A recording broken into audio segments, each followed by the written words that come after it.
Powerful third party removing spell. এটা কিভাবে করবে তোমাদের সাথে শেয়ার করছি। এটাকে করার জন্য জাস্ট একটা এরকম একটা সাদা কাগজেতে কালো পেন দিয়ে থার্ড পার্টির নাম লিখে নিতে হবে।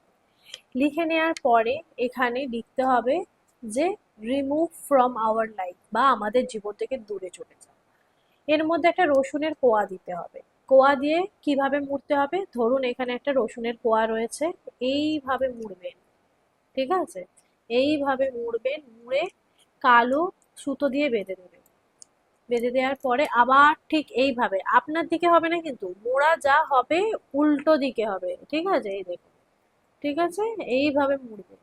মুড়ে এটাকে কি করবেন, এগুলো সমস্ত কিছু একসাথে নিয়ে এটাকে একদম নিজের বেসিনেতে, সরি, নিজের ওয়াশরুমে ফ্লাশ করে দেবেন। ব্যাস এইটুকু কাজ করতে হবে, প্রতি মঙ্গলবার শনিবার করে করতে হবে। এটা দেখবেন আপনার থার্ড পার্টি বেরিয়ে যাবে নিজে থেকে।